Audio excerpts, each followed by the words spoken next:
We begin this morning with South Korea's trade talks with the United States, which are at a critical crossroads with billions of dollars, auto tariffs, and even visas for workers on the line.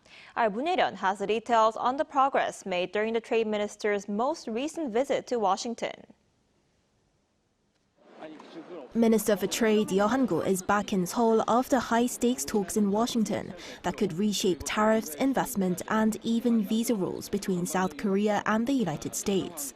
Speaking to reporters at Incheon Airport on Friday, he said that the main objective of the trip was to highlight key differences between Korea and Japan in terms of U.S. negotiations.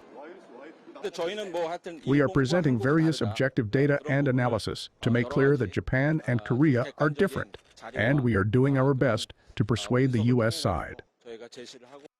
Yeo's visit, which began on Monday, comes after follow-up negotiations stalled despite a major trade deal reached back in July.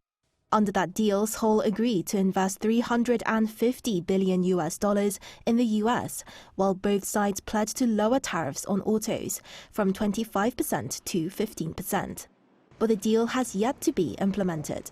Just last week, U.S. Commerce Secretary Lutnick warned that Korea must accept the agreement or pay tariffs, signaling Washington's growing impatience.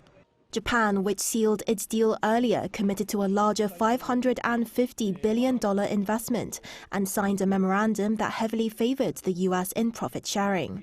In exchange, Japan's auto tariffs were lowered to 15% and implemented earlier this week. Yeo emphasized the urgency of finding a quick solution.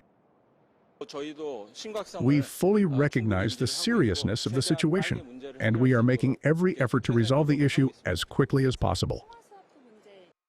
Beyond trade, Yeo pressed the U.S. to resolve a visa dispute after immigration authorities detained Korean workers at a Hyundai LG battery plant in Georgia.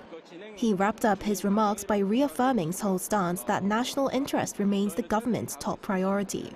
Moon Hye-ryeon, Arirang News.